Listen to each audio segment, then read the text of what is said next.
Doy gracias a Dios por cada uno de estos hermanos que dedican su tiempo a prepararse para edificarnos y guiarnos en la adoración cada domingo, ¿verdad? Es precioso poder cantar todos estos himnos que nos hacen reflexionar en la grandeza de nuestro Dios.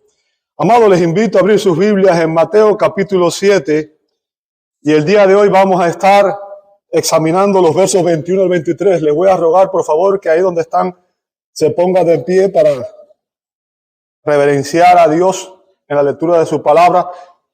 Mateo 7, 21 al 23. Abran su Biblia, por favor.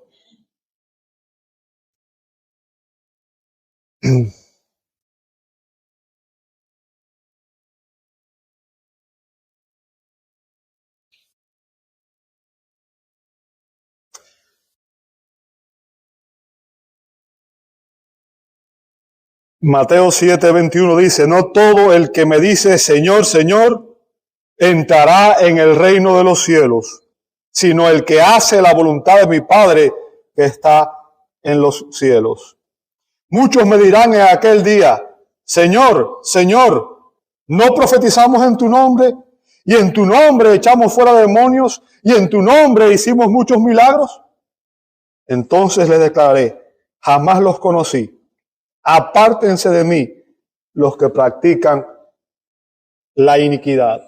Padre Santo, en esta mañana una vez más venimos ante tu presencia, no por nuestros méritos, sino por los méritos de Jesucristo, quien es nuestro Señor y Salvador. Y Señor, queremos en esta hora rogar el auxilio de tu Espíritu. Pedimos que Él nos guíe a toda verdad y que Él sea el que nos permita entender tu palabra, que nos ilumine, que abra nuestros ojos para poder entender tu palabra y que la aplique, Señor, que obre en las necesidades de tu pueblo, Señor, en esta mañana. Nadie salga de este lugar como llegó, sino transfórmanos a la imagen de Cristo. Lo pedimos en su nombre. Amén, amén y amén. Pueden sentarse, hermano. Muchas gracias a todos.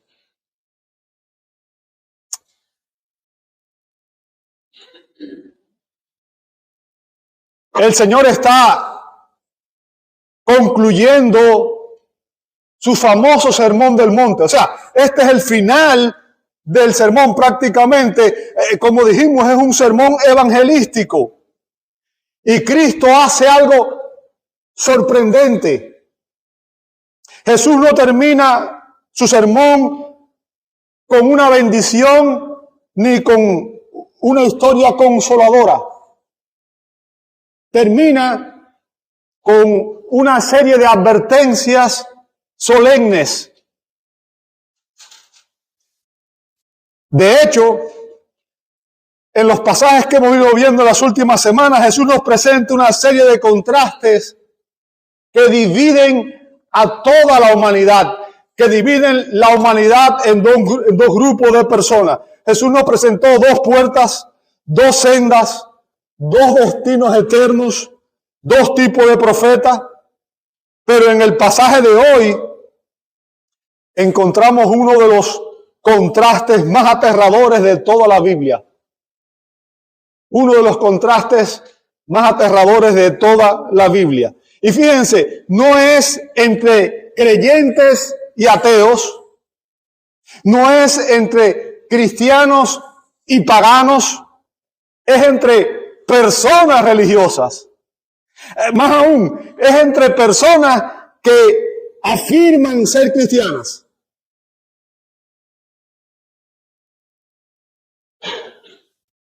En el día del juicio final, dice Jesús, muchos que se consideraban a sí mismos cristianos serán excluidos del reino de Dios. Lo cual significa que es posible ser profundamente religioso y estar completamente perdido. Y precisamente es eso lo que el Señor quiere confrontar aquí. Esa falsa convicción, esa falsa creencia de que una profesión ya trae salvación. Jesús da dos enseñanzas aleccionadoras referentes a la fe. Dos enseñanzas aleccionadoras referentes a la fe. ¿Qué enseñanzas son estas? Bueno, En estos versos vamos a examinar los contrastes entre una falsa profesión de fe en los versos 21, la primera parte, versos 22 y 23, y una fiel posesión de la fe en el verso 21. Vamos a empezar en primer lugar con la falsa profesión de fe. Fíjense, como dije, este es uno de los textos más aterradores del Nuevo Testamento y de hecho de toda la Escritura. Recuerde, el que está hablando aquí no es solamente un profeta, no es solamente un apóstol, es el mismísimo Señor Jesucristo. Es Emmanuel, Dios con nosotros, Dios hecho carne, el mismísimo Señor y juez de vivos y muertos. Es el que está dándonos esta enseñanza. Y vamos a examinar ahora una confesión que no salva en el verso 21 y luego unas convicciones que no salvan en los versos 22 y 23. Dice el verso 21, no todo el que me dice Señor, Señor, entrará en el reino de los cielos. Y yo quiero que usted observe con detenimiento y con atención la frase no todo. No todo.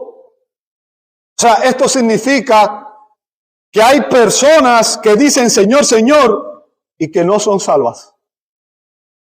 Que hacen esta confesión y que no son salvas. Y este versículo obviamente destruye uno de los engaños religiosos más comunes en nuestra época. Pensar que la confesión verbal es suficiente para la salvación. ¿Sabe? Hay un movimiento que salió del Seminario Teológico de Dallas, conocido como Gracia Libre, que dice que una persona si confiesa a Cristo es salva aun cuando se vaya al mundo y viva en pecado, en rebelión el resto de su vida. Eso es una falacia, una mentira, un engaño diabólico. El puritano Arthur W. Pink afirmó que nunca hubo tantos millones de cristianos nominales como hoy. Y nunca hubo un porcentaje tan pequeño de verdaderos.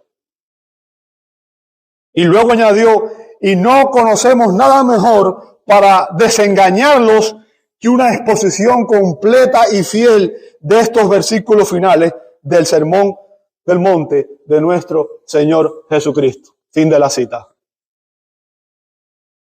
O sea, aquí, en estos versos que estamos examinando el día de hoy, amado hermano, nos encontramos ante una de las advertencias más aterradoras de la palabra de Dios. Más aterradoras. Que nos hace examinarnos a nosotros mismos. Yo quiero que usted entienda algo. No piense en nadie más. Cada uno de nosotros debe pensar en nuestra propia condición espiritual delante de Dios. Y el Señor está describiendo en este pasaje un día de juicio futuro. Un día en el cual Dios juzgará a todos los hombres. En el que las personas sabrán si ellos van a entrar al reino de los cielos o si serán excluidos de él. Y es en ese juicio final, dice Jesús, que Él será quien va a juzgar a los hombres. Él es quien juzgará. Él es el juez. Juan 5:22 dice que el Padre ha dado todo el juicio al Hijo. O sea, el juez ante el cual tendremos que presentarnos es Cristo mismo. Él dará el veredicto final, si usted y yo entraremos al cielo o no. El doble vocativo aquí, cuando dice Señor, Señor, y es muy importante. ¿Sabe? El término Señor, Kyrios, en griego, era un título que los judíos utilizaban para sustituir el nombre sagrado de Dios, el Tetragrammatón, el nombre que Dios reveló a Moisés, Yahweh, que era el nombre impronunciable, ¿verdad? En la traducción griega del Nuevo Testamento, en la Septuaginta, cada vez que aparece la palabra Yahweh, se sustituye por el término Señor, ya que los judíos consideraban el nombre de Dios demasiado sagrado para pronunciarlo. Así que cuando Jesús está diciendo aquí que estas personas van a llamarlo Señor, Señor, está afirmando que estas personas se dirigen a Él como Dios. Lo están confesando como lo que es Dios mismo. Dios mismo. Por tanto, esta es una afirmación de su divinidad. Es una confesión de que Cristo es divino. Y en el contexto lo deja claro de todos modos, porque el destino eterno de todas las personas está determinado por su relación con el Rey. Es el Rey quien determina quién va a entrar a su reino o no. Es el Rey quien permite que alguien entre a su reino o no. Ahora, esto es sumamente importante para nosotros, porque una persona puede tener un retrato del Rey en su casa. Puede admirarlo, puede incluso hablar bien de él y mostrarlo a las personas que vienen a visitarlo. Pero eso no significa que él conozca personalmente al Rey. Así ocurre con muchas personas que son religiosas. Hablan de Cristo, defienden a Cristo, cantan de Cristo, pero nunca han tenido una comunión íntima y personal con Cristo. Y tristemente Jesús nos advierte que ese día del juicio descubrirán que conocer acerca de Cristo no es lo mismo que conocer a Cristo. Una relación personal con Cristo significa la diferencia entre el cielo y el infierno. El Señor habla de que habla del reino en futuro. Dice que no entrará. ¿Ok? Habla en futuro. Ya que actualmente Dios reina, Cristo reina en el cielo y en el corazón de los creyentes verdaderos. Pero hay muchas personas que están en rebelión contra Dios y que no lo reconocen en sus vidas. No lo reconocen como el Señor y el Salvador. Pero Jesús está hablando aquí de ese día futuro en que su reino se instaurará. Y todo el mundo tendrá que comparecer ante Él. Y la pregunta del $1.000.000 aquí es, ¿quién entrará en el reino? ¿Quiénes entrarán en el reino? Jesús declara, no todo el que me dice, Señor, Señor, entrará en el reino de los cielos. O sea, evidentemente está hablando de un grupo de personas que han hecho una falsa profesión de fe. Han confesado a Cristo que es el Señor, pero algo estuvo mal. Algo estuvo mal. Está hablando de personas que adoran solo de labios, pero que su corazón realmente está muy lejos de Dios. El Señor nos advierte del peligro del autoengaño espiritual. El autoengaño espiritual de hacer una mera profesión verbal de señorío sin darle realmente obediencia a la voluntad de Dios. O sea, confesar a Cristo como Señor y vivir en rebeldía, vivir alejado de Él, vivir en pecado, es blasfemar su nombre.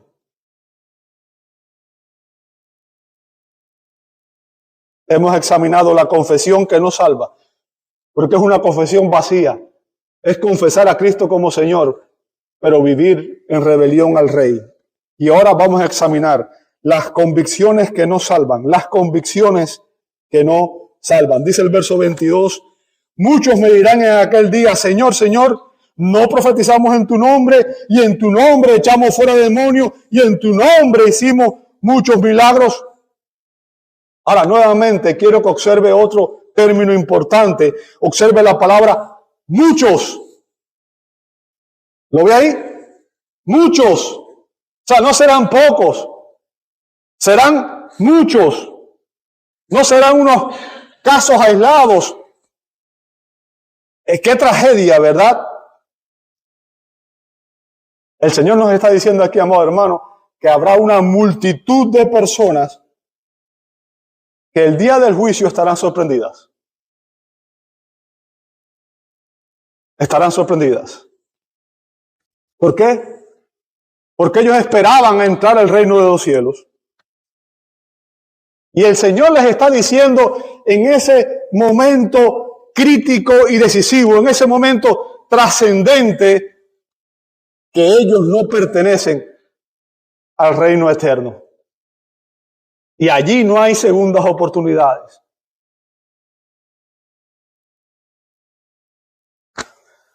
Note que Jesús está describiendo aquí no a personas que son ateas, sino que está describiendo a personas que son profundamente religiosas. Personas que incluso afirman ser cristianos. Y que descubren el día final, cuando están en la presencia de Dios, algo aterrador. Y es que nunca fueron realmente salvas. ¡Qué tragedia! Nunca fueron realmente salvas. Y esto nos indica algo. Nos indica que es posible estar cerca del cristianismo y aún así estar perdido. Es posible estar sentado en una iglesia por mucho tiempo. Es posible cantar, orar, dar y todo lo demás y sin embargo estar perdidos.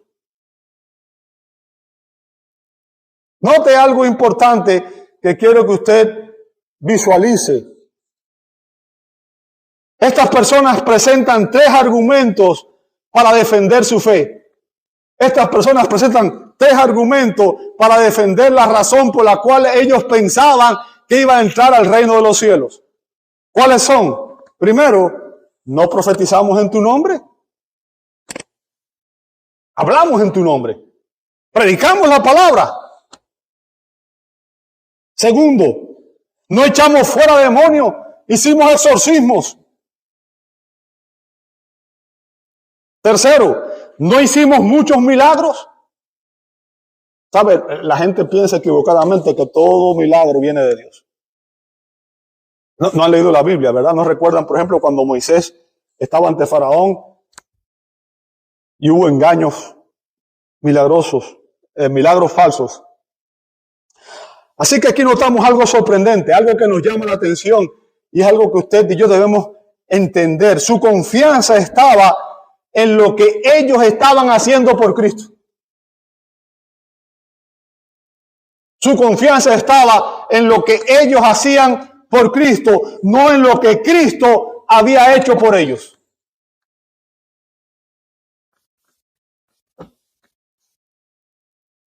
Jesús expone un problema profundo. ¿Cuál es? Su religión es solo externa. Es cumplir con un rito. Vine el domingo a la iglesia, ya cumplí. Yo ofrendé, ya cumplí. Ya canté, ya cumplí. Es todo externo. No hay nada interno. No hay un cambio profundo. No hay una transformación de corazón.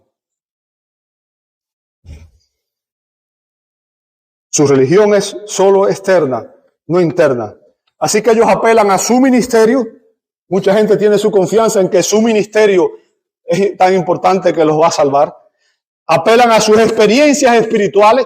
¿Sabe que mucha gente cree que porque tuvieron una visión o tuvieron un sueño o ya son salvos?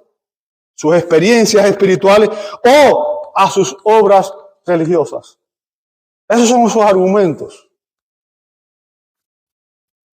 Pero Cristo les responde con una declaración devastadora. Devastadora. Verso 23. Entonces les declararé, jamás los conocí. Apártense de mí los que practican iniquidad. ¡Wow! ¿Sabe? El término conocer es una expresión hebrea que se empleaba para describir la relación de intimidad sexual en el matrimonio. e implica un conocimiento íntimo y personal. O sea, implica conocer a alguien emocionalmente en todas las áreas de su vida, ¿cierto? Por ejemplo, en Génesis 4:17 se dice, y conoció Caín a su mujer, y ella concibió y dio a luz un hijo. O sea, entiende el contexto, ¿verdad? El conocer ahí implicaba que tuvieron relaciones íntimas. Y eso causó obviamente que la mujer concibiera y diera a luz un hijo. Ahora, la implicación es un conocimiento íntimo, personal. No es conocer de alguien, es conocer a alguien. Hay una distinción entre saber de alguien y conocer a alguien. Como dije ahorita, no es lo mismo conocer acerca del rey que conocer al rey de manera personal.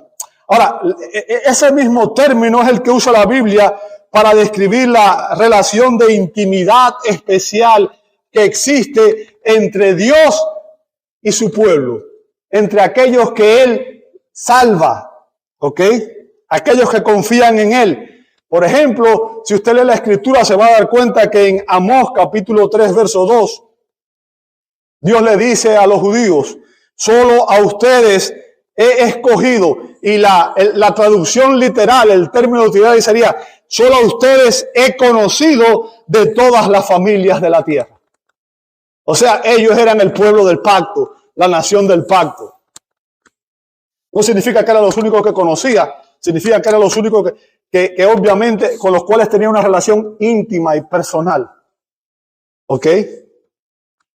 Dios le dijo a Moisés en Éxodo 33:17, también haré esto que has hablado, por cuanto has hallado gracia ante mis ojos y te he conocido por tu nombre. O sea, recuerde, la Biblia dice que Moisés hablaba con Dios directamente. ¿Ok? Tenía una relación íntima y personal con Dios. Dios le dijo al profeta Jeremías en Jeremías 1:5, antes que yo te formara en el seno materno, o sea, antes de que existieras, antes que hubiera sido concebido en el vientre de tu madre, te conocí. Y para nosotros esto es algo inconcebible, ¿cierto? Te conocí. Y antes que nacieras te consagré. Te puse por profeta a las naciones. Dios conoce a su pueblo desde antes de la fundación del mundo.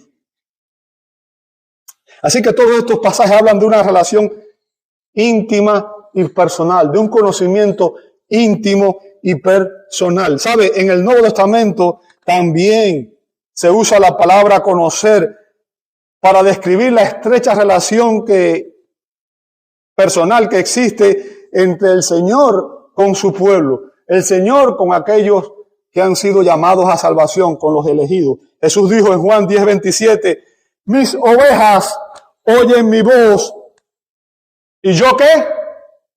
Yo las conozco y me siguen. Dios nos conoce por nombre. Dios nos conoce por nombre. Ahora, ¿cuál es el problema aquí? El problema aquí se está hablando de un grupo de personas que confiesan a Cristo, pero el problema es que estas personas no era que Cristo los conoció y luego los rechazó, sino que el problema de estas personas es que nunca tuvieron una relación íntima, personal y salvadora con Cristo. Ese es el problema. Nunca tuvieron una relación personal con Cristo. Ellos hablaban del Rey, pero no conocían al Rey. Tenían religión sin regeneración, actividad sin vida espiritual, servicio sin comunión con Dios. Y el resultado final es obviamente terrible, aterrador. Jesús les dirá en el día del juicio, apártense de mí. Déjeme decir algo, lo peor del infierno no es el fuego, sino es la eterna separación de Dios. la eterna separación de Dios.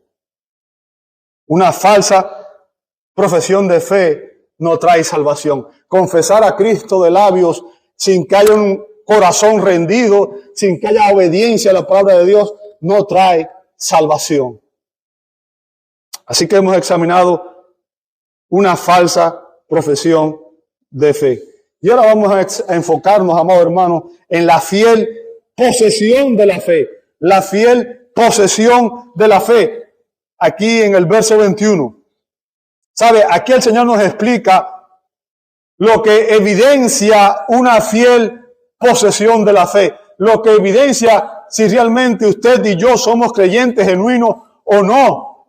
Lo que demuestra si realmente usted entrará al reino de los cielos o no. Vamos a examinar la confesión que salva en el verso 21, la primera parte, y luego la convicción que salva en la segunda parte del mismo verso 21. Jesús dice, no todo el que me dice Señor, Señor, entrará en el reino de los cielos. No todo el que me dice. Ahora, note algo, no todo implica que hay algunos que hicieron esta confesión de manera falsa, pero la idea es que la confesión en sí es importante. La Biblia nos enseña que debe existir para ser cristiano una confesión del señorío de Cristo. Un reconocimiento del señorío de Cristo. O sea, esta enseñanza no niega la importancia trascendental de una declaración de fe.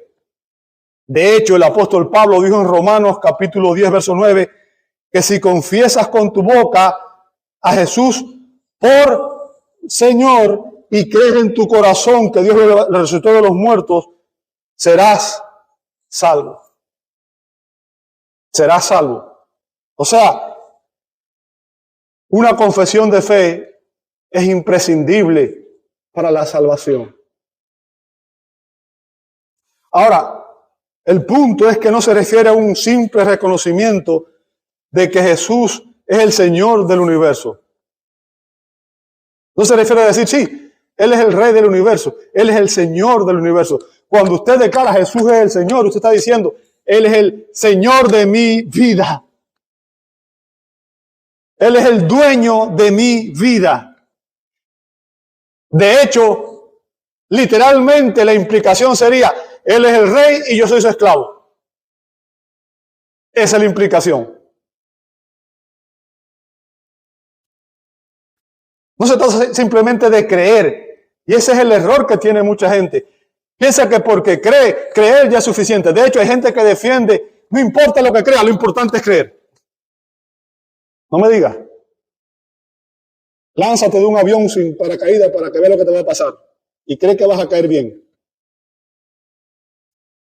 ¿Sabe? La Biblia nos dice que incluso los demonios creen. ¿Sabe eso, verdad?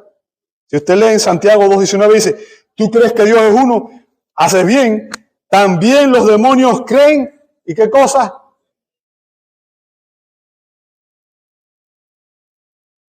No se trata de simplemente creer. Déjeme advertirle algo incluso que es más serio todavía. Y es que se puede ser ortodoxo en las creencias. O sea, se puede creer las verdades doctrinales reales y estar perdido.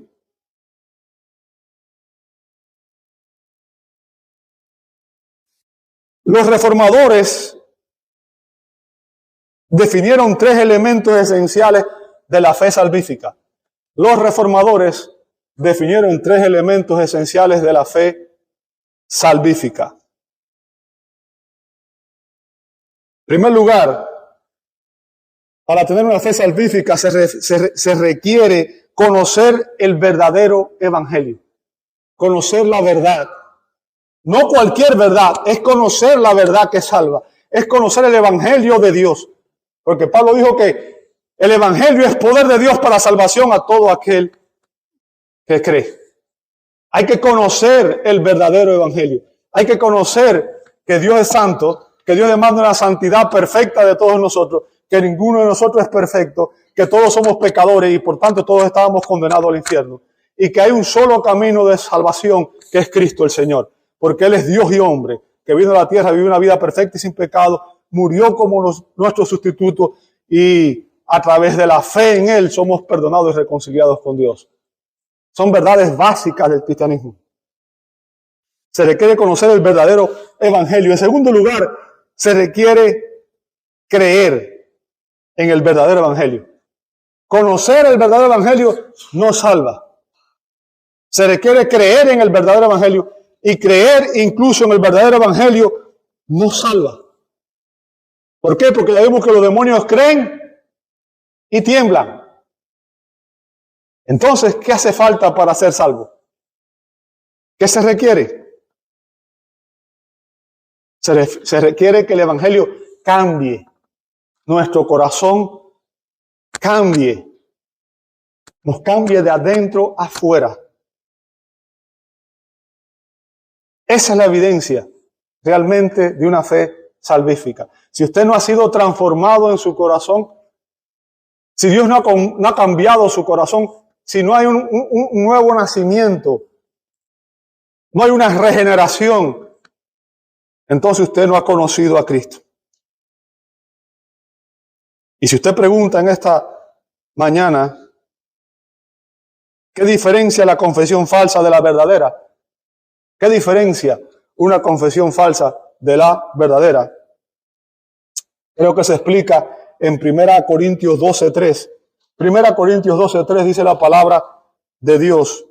Por tanto, les hago saber que nadie hablando por el Espíritu de Dios, dice Jesús, es anatema. O sea, nadie maldice a Cristo cuando es de Cristo. Eso solamente puede hacerlo a alguien diabólico, ¿verdad? Y es lo que estaba sucediendo en la iglesia de Corinto. Mucha gente que decía que hablaba en lengua y que hacían milagros extraordinarios, estaban maldiciendo a Cristo. La gente no entiende que la carta de Corinto es una carta correctiva. Y mucha gente hoy cree que hablar en lengua es una señal espiritual increíble. Y no se dan cuenta que están haciendo todo lo contrario a lo que la Escritura enseña. Pero nota lo que dice a continuación, y este punto es clave. Y nadie puede decir Jesús es el Señor, excepto por el Espíritu Santo. O sea, la confesión genuina de fe viene de un corazón que ha sido transformado, en el cual Dios ha obrado la regeneración, y ahora yo puedo entender realmente quién es Cristo y lo confieso como el Señor de mi vida. Pues por eso que Jesús le dijo a Nicodemo, el que no nace de nuevo no puede ver el reino de Dios. Nacer de nuevo. ¿Qué tengo que hacer? ¿Qué pasos debo dar? ¿Sabe? Hay gente que ha escrito pasos de cómo nacer de nuevo. Es una estupidez. Jesús dijo, el viento sopla de donde viene, oye su sonido, no sabes de dónde viene ni de dónde va. Así es todo aquel nacido del Espíritu. ¿Qué significa? Es una obra soberana y sobrenatural de Dios. Nadie puede producirlo. Es Dios quien obra ese nuevo nacimiento en nosotros. Y el punto aquí es que nadie puede decir que Jesús es el Señor y decirlo con compromiso, de una manera seria, excepto que Dios haya traído esa convicción en su vida. Por tanto, la pregunta en esta mañana para ti ¿es Cristo tu Señor y Salvador? ¿Es Cristo tu Señor y Salvador? ¿Es Cristo realmente el Señor de tu vida? Y si te preguntas cómo puedes estar seguro si realmente eres de Cristo, si realmente eres salvo, déjame decirte, la seguridad de la salvación en el Nuevo Testamento está ligada a lo que el Señor está haciendo en tu vida hoy. No en una profesión de fe de hace 5 años o de 10 años atrás. Está ligada a lo que el Señor está haciendo en tu vida hoy. El apóstol Pablo dijo en 2 Corintios 13:5, pónganse a prueba. ¿Sabe? Hay gente que dice, si tú hiciste una profesión de fe, no necesitas examinarte, eres salvo. Una profesión de fe es suficiente. Antinomianismo. ¿Ok? Algo diabólico. Pablo dice, pónganse a prueba para ver si están en la fe. Examínense a sí mismo. O sea, examínate tú a ti mismo. Yo me voy a examinar a mí mismo. ¿O no se reconocen a ustedes mismos de que Jesucristo, note lo que dice, está en ustedes? ¿Cuándo? Hoy. Hoy. A menos de que en verdad no pasen la prueba. De nada sirve decir, yo hice una profesión de fe hace 10 años atrás. ¿Está Cristo formándose en mí? Veo cambios en mi vida. Hay una transformación en cuanto a mis prioridades, a lo que en mi ser interior hay una transformación. Soy una nueva criatura. Amo a Cristo ahora como la persona más importante en mi vida. Tengo una relación íntima y personal con Él hoy.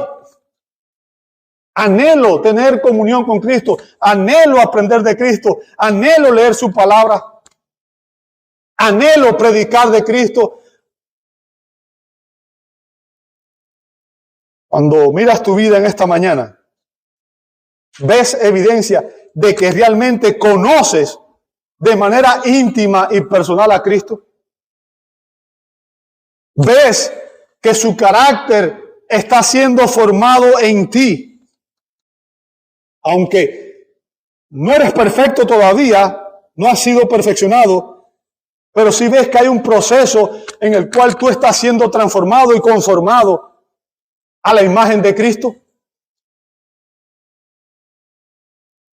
Esa es la confesión de fe que salva. Cuando confieso a Cristo y empiezo a vivir para Cristo. Como dijo Pablo en Gálatas 2:20, con Cristo estoy juntamente crucificado. Ya no vivo yo. Cristo vive en mí. Y lo que ahora vivo en la carne, lo vivo por fe en el Hijo de Dios, el cual me amó y se entregó a sí mismo por mí. Pablo sabía que el día que él tuvo el encuentro con Cristo, Saulo de Tarso, que era su viejo hombre, había muerto en el camino de Damasco. Y que ahora él no era Saulo de Tarso, él era Pablo. Y que su vida era para Cristo. Dijo, todo lo que para mí era antes ganancia, lo he perdido por amor de Cristo, mi Señor. Y lo tengo por basura porque no hay nada que se compare con Él. ¿Qué es lo más importante en tu vida? ¿Quién es la persona más importante en tu vida? ¿Es Cristo? Si no lo es, tu profesión de fe es falsa. Es falsa. La única confesión de fe que salva es confesar, Cristo es mi Señor, yo soy su esclavo. Yo me rindo a Él, rindo mi vida por entero a Él y voy a dedicar el resto de mi vida a servirle, a honrarlo. Voy a vivir para su gloria. Esa es la confesión que salva. Y ahora finalicemos con la convicción que salva. La convicción que salva. Jesús dice, no todo el que me dice Señor entrará al reino de los cielos, sino el que, nota a continuación, hace la voluntad de mi Padre que está en los cielos. O sea, lo que el Señor está describiendo aquí, amado hermano, es la evidencia de una fe salvífica verdadera. La evidencia de una fe salvífica verdadera. Ahora, no quiero que usted se confunda. Porque mucha gente a veces se confunde cuando lee la Biblia, ¿verdad? La Biblia dice claramente que no somos salvos por obra. ¿Cierto? No por obras para que nadie se gloríe. Efesios capítulo 2. Pero Santiago dice que la fe sin obras es muerta. ¿Cierto? Entonces, ¿significa que hay una contradicción? No. No. Jesús no está enseñando de ninguna manera que las personas van a entrar al reino de los cielos por sus obras, sino que lo que está diciendo es que aquellos que entran al reino son aquellos cuyas vidas han sido realmente transformadas por la gracia de Dios, han sido regenerados, han sido cambiados, porque usted y yo fuimos cambiados, fuimos transformados, dice Efesios 2, para hacer obras que Él preparó desde antes de la fundación del mundo para que anduviéramos en ella.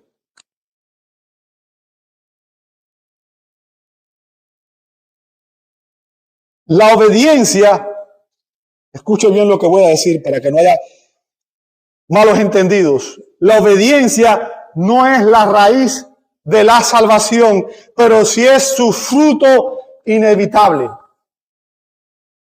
¿Entendió eso? Es su fruto inevitable. ¿A qué me refiero? La gracia que salva es la gracia que transforma. Muchas veces tenemos un concepto equivocado de la gracia y pensamos que la gracia solamente es el momento en que Dios nos confiere la salvación como el favor inmerecido de Dios. Pero déjeme decirle, la gracia que salva es la gracia que te santifica y es la gracia que te glorifica. Y la salvación es una obra progresiva que empieza el día que una persona se arrepiente de sus pecados y confiesa a Cristo como Señor y Salvador y continúa durante el resto de sus días hasta el día que seas glorificado. La gracia que salva también transforma. ¿Qué significa esto? ¿A qué me refiero? Cuando una persona es verdaderamente regenerada, recibe nuevos deseos, desarrolla nuevos afectos, adquiere nuevos odios contra el pecado. La Biblia deja de ser un libro más y se convierte en la autoridad suprema de su vida. Y lo que el Señor Jesús está afirmando aquí, amado hermano, es que el reino estará poblado no por personas que simplemente lo profesan de labios, no por aquellos que simplemente hacen una falsa profesión de fe, sino por personas que creyeron y que lo obedecieron genuinamente, que se comprometieron con Cristo genuinamente. Y es una obediencia que descansa no en los méritos personales, sino en los méritos consumados de Cristo.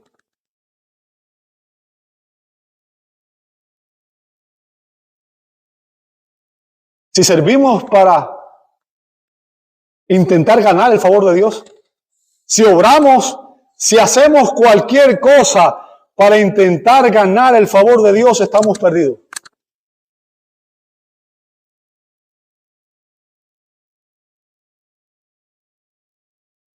Un creyente genuino va a servir, va a hacer obras, no para ganar el favor de Dios, sino porque tiene la convicción de que ya tiene el favor de Dios en Cristo.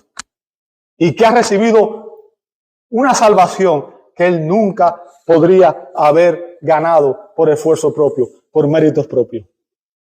Todo es por la gracia de Dios en Cristo. Así que la fe que obra, la fe que describe Santiago, que es la fe genuina, la fe verdadera, no es la fe que confiesa con labios, porque la fe sin obras es muerta. Por tanto, la fe que obra, la fe genuina, la fe del cristiano es producida por la gracia. ¿Escuchó bien? La fe que obra es producida por la gracia. Y es motivada por el amor de Dios. Y tiene como propósito la gloria de Dios y no la gloria personal. ¿Por qué predico? ¿Por qué enseño? ¿Por qué hago lo que hago? Porque quiero glorificar a Dios. No porque busco gloria. No porque quiero exaltarme. No porque quiero ser reconocido. No porque quiero que la gente me siga a mí. ¿Sabe? El ejemplo supremo fue Juan el Bautista. Cuando le dijo a sus discípulos, es necesario que Él crezca y que yo mengüe. Servir a Cristo, honrar a Cristo, glorificar a Cristo, no a nosotros mismos. La persona que realiza estas obras que describe la Escritura, que describe el Señor aquí, que describe Santiago, no reclama ningún mérito personal. Cuando hicimos lo que debíamos, siervos inútiles somos. Pues ¿qué? Porque reconocemos que esas obras no son mérito nuestro, sino que son producidas por el Espíritu de Dios que habita en nosotros. Y esas obras dan testimonio de que usted y yo realmente hemos sido transformados, que somos una nueva creación de Dios en Cristo. Así que cuando llegamos a un texto como este, amado hermano, y escuchamos lo que realmente caracteriza a las personas salvas, nos daremos cuenta de que si realmente somos salvos, tendremos nuevos deseos.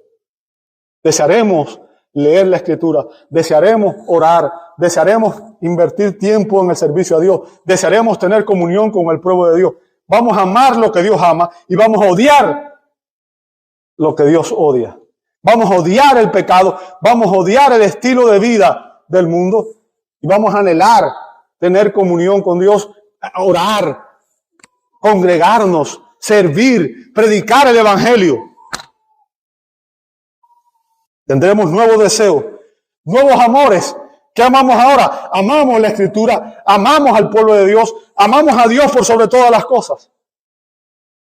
Amamos a Cristo porque es el dador de la vida, es el que nos reconcilió con el Padre, es el que nos salvó de una condición irreversible de la cual ni usted y yo podríamos salvarnos a nosotros mismos. Y tendremos nuevas ambiciones. ¿Cuáles son nuestras ambiciones ahora que estamos en Cristo? Mi ambición es ayudar a extender el reino de los cielos.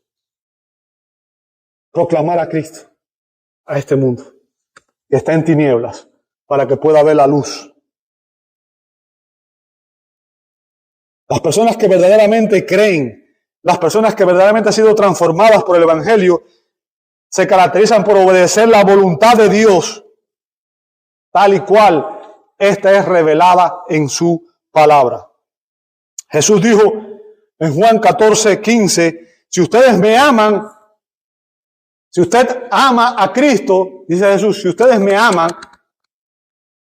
¿qué deben hacer? Guardarán mis mandamientos. Si ustedes me aman, van a obedecer mi palabra. ¿Se entiende? Si usted ama a Cristo, usted va a obedecer a Cristo. Si usted dice que ama a Cristo y usted no obedece a Cristo, usted está mintiéndose a sí mismo. Si usted es esposa cristiana y Cristo le dice que se someta a su esposo y usted no lo hace, usted no está amando a Cristo. Si usted es el esposo cristiano y su palabra le dice que usted debe amar a su esposa como a Cristo a la iglesia y usted no la está amando de esa manera, usted no ama a Cristo.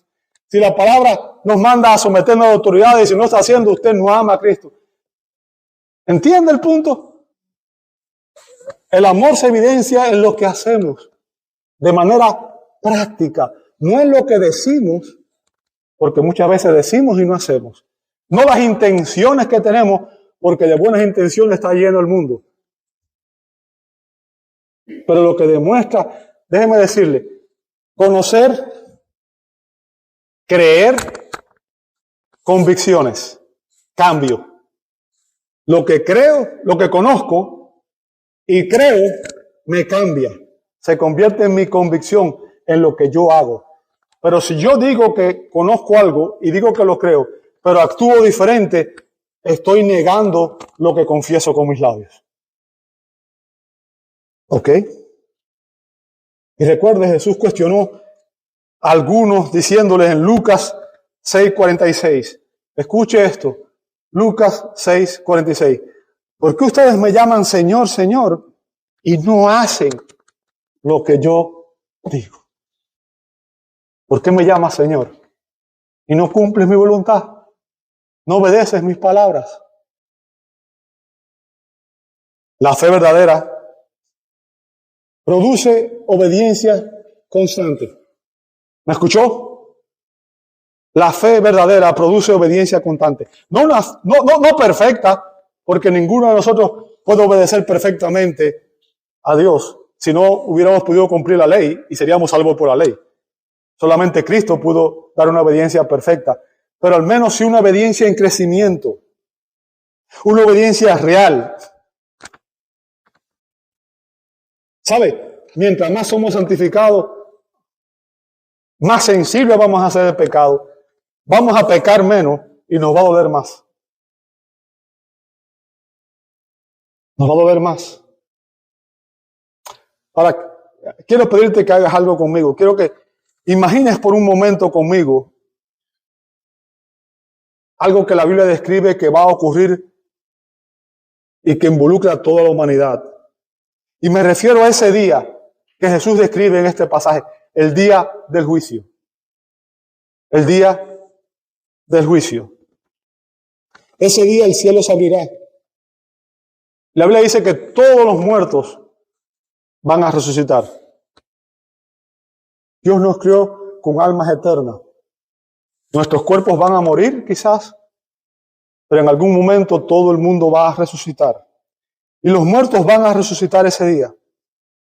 Y cada persona va a comparecer delante de Cristo. Y ese día vas a escuchar tu nombre. Vas a tener que estar de pie ante el trono. Y el juez del universo, que conoce cada instante de tu vida, que conoce tus pensamientos y las intenciones de tu corazón, te va a mirar a los ojos. Y en ese preciso momento, todas tus excusas van a desaparecer. Tu reputación religiosa no te va a salvar. Tu conocimiento bíblico no te va a salvar. Tu actividad en la iglesia no te va a salvar. Solo una pregunta va a definir tu destino eterno. ¿Conoces a Cristo? ¿Te conoce Cristo a ti?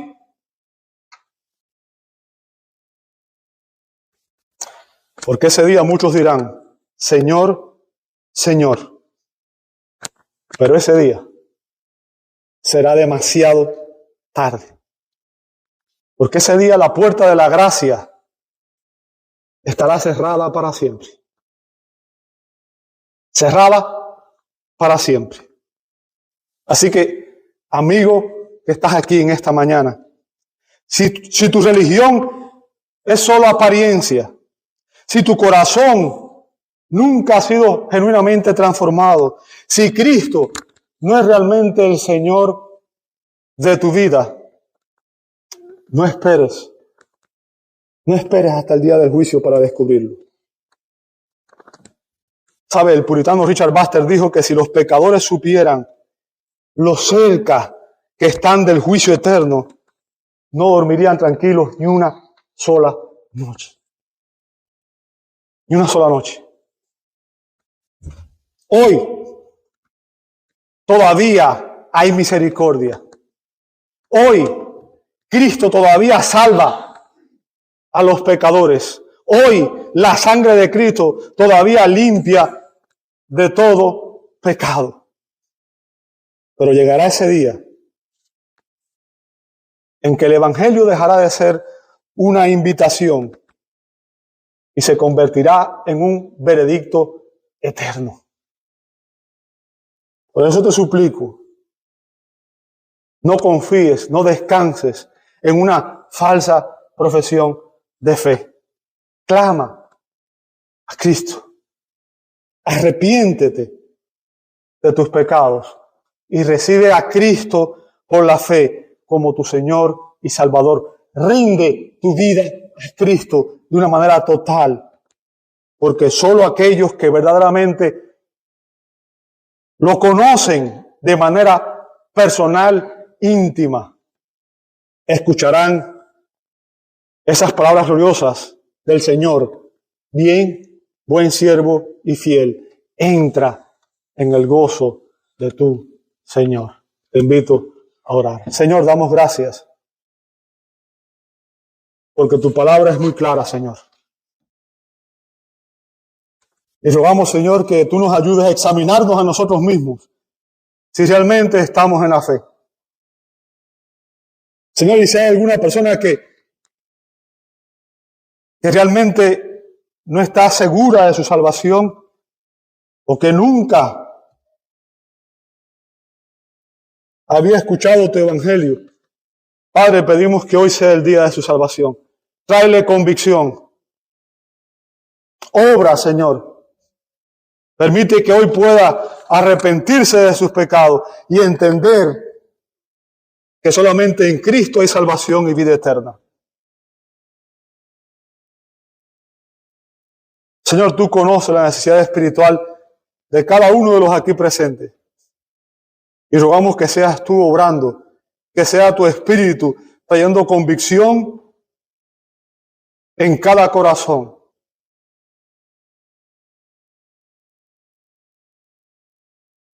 Y que, Señor, tú traigas salvación allí donde sea necesario.